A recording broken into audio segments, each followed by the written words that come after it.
Well, welcome to Speaking of Horses. I'm your host, Wayne Williams, and we're ready to go right here with some of the great stories from the horse industry. So join us as we get ready to go Speaking of Horses right here on this station.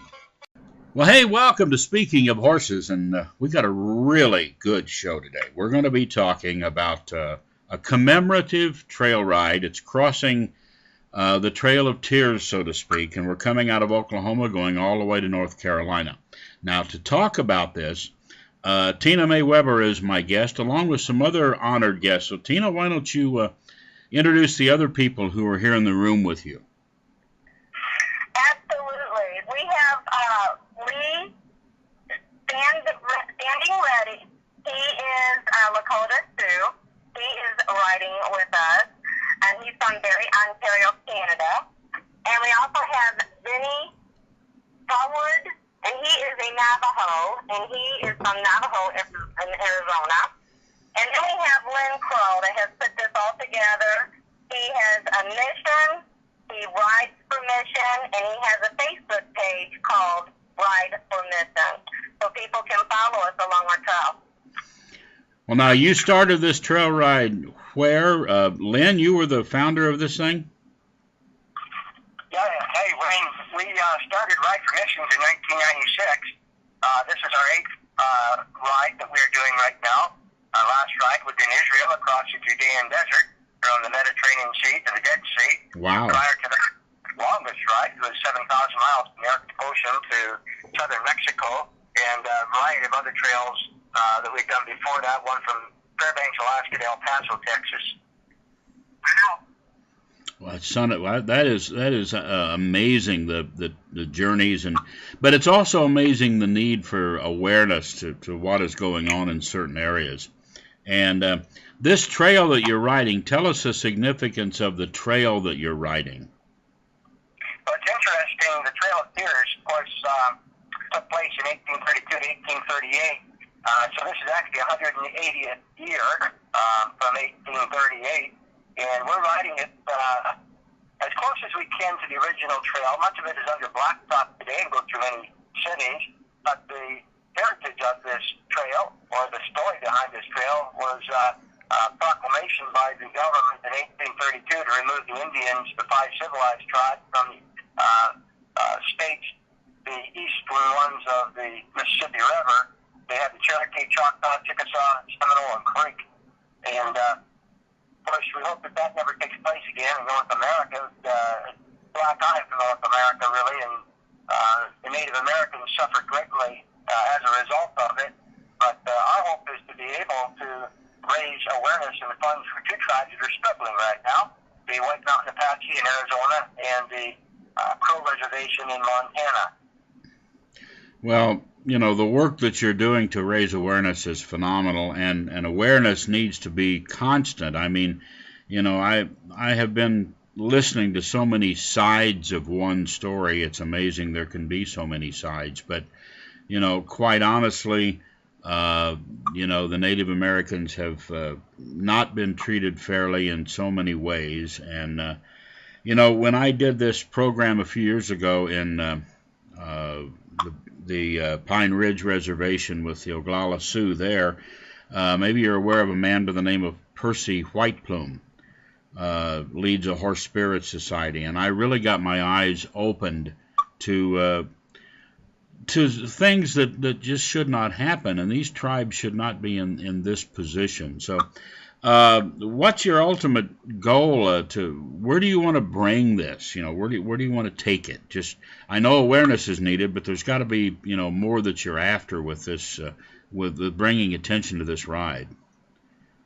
Yes, there is, Wayne. We are hoping to raise $60,000, $30,000 for the White Mountain Apache and $30,000 for the Crow Reservation, whereas two ministries already going on in both those places, and it's to teach trades and skills to the young Native Americans on those two reservations, plumbing, electrical, carpentry, welding, and so that they can break the chain where they are right now. If they have a trade, we can at least find jobs for them off the reservation where they can take care of feeding themselves and their family. And then, of course, through that, we also share the gospel. We tell them about the Lord Jesus Christ. Because today, hopelessness and despair is rampant on both those reservations. My friend held in the White Mountain Apache Reservation was telling me his 10-year-old nephew that hung himself. It's a very difficult place on the reservations. Right now, the White Mountain Apache are losing one person a day to either suicide, drug, or alcohol abuse. Wow. Wow. And that's the Northern Arizona group, right? That's correct. Yeah. That is just, those are staggering numbers. And I know one of the things that I had seen in some of these other areas I've been is the fact that, there's these young people, they don't have a lot to do out there. They don't have a lot going for them, and they don't have a lot of hope in front of them. Yeah, there's no question about that. And what they do in order to just satisfy that emptiness inside them, they'll use just about any vice they can find. One of our writers, Benny Hall, was telling us how even on the Navajo reservation, they'll take a can of hairspray and puncture it, stick it in a 1-gallon container of water, and drink it just to get some type of a high. So many times, we hear of people using substances that concocted themselves, maybe not even with the fact that they care whether it's going to harm their body or not. Yeah, it needs a lot of attention, and you're right. What you need to do, and what we all need to do, is to get some funds in there, not just to have money available, but to actually use it for positive things, for the training, for schooling, for constructive uses, not for I don't know what the term would be. A lot of times the government tends to want to just throw money at something with no thought about how they're doing it. Does that make sense? They need help. They need help. They need a direction. They need help, and they need help with dignity and with respect, not with just, here's some money, go run with it. And I agree totally with that. It's a sad state of affairs that it has become and has been for many years. And in this case, you're talking 180 some years, I think you said. It's just amazing that this continues to go on, and it goes on because so many people do not know about it. They don't pay attention, and it's not made aware in the news. That's correct. There's just a very small handful of reservations that are flourishing. As I've ridden my horse across the country many times, I've been on so many different reservations, and I've always been treated so well. I slept in their homes. They fed me. They fed my horses. They've cared for me, given me good advice as I'm traveling. And so often, the reservations that I've been on the edge of bankruptcy, they, as I mentioned before, full of despair and hopelessness. And there's definitely a great need for direction and encouragement. And I believe the substance is able to teach them something to care for themselves. Like you said, it's no good to throw money at them. Because something dies inside the heart of a person if you just keep giving and giving and giving to them. They need to care for themselves, but they need the tools to do it. Exactly right. There's nothing more rewarding, than doing it yourself and having some respect and earning it, rather than just have somebody hand it to you. And handing it to you does nothing because you don't know how to take care of it, because you don't respect it. Right. So, tell us this route now. You're in Missouri now. You started in Oklahoma. Across what states are you going? Basically, what is the route to North Carolina? We only touch on 8 different states on this ride, but we're not in them very long. We started in Tulsa, Oklahoma, and then just on the eastern border of Oklahoma, then into Arkansas, then up into Missouri. We're going across Illinois, dropping down to the top edge of Kentucky. Then into Tennessee, and then eventually over to North Carolina. Okay, that really sounds. How long? When do you expect to be in North Carolina?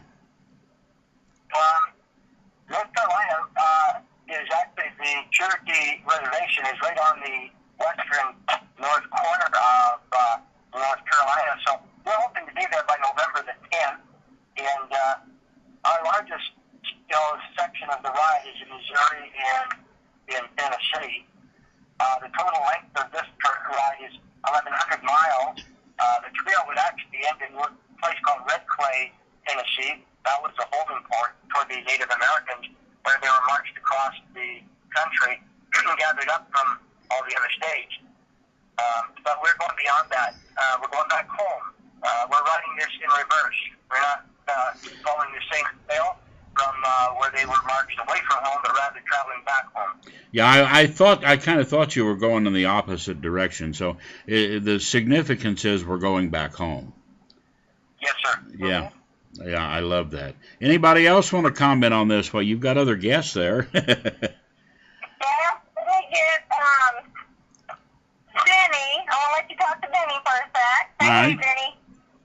Yeah, I'm saying, It's a Navajo. So, good morning, Benny. So give us your take on this real quick. We're starting to run close on time, but give us your take real quick on this trip. Well, I'm actually enjoying the horseback ride with Pastor Lynn and some other riders. I kind of feel for the Cherokee, since my people went through the time of long walk also. So the Cherokees, I think they went through the longest long walk without shoes and food and a place to sleep and riding through the trees and up the side of the road. I feel that they went through a lot.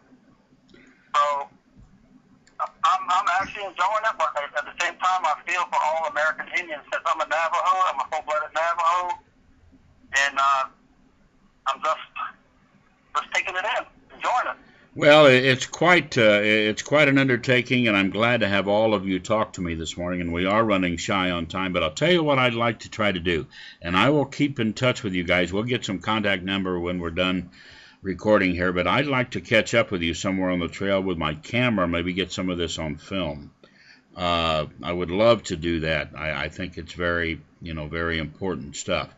Tina, I want to thank you for giving me a jingle to bring these people to my attention of what's going on, because we don't always hear. But we're glad that you're here with us. Thank you all. We're running out of time, but this is Speaking of Horses, and we're going to give you some contact data in just a moment. And you can look them up on Facebook at Ride for Mission and help them out. Thank you. Well, that's our show. I'm your host, Wayne Williams. Speaking of Horses, we'll be back next week with a brand new show. Or join us at speakingofhorses.com.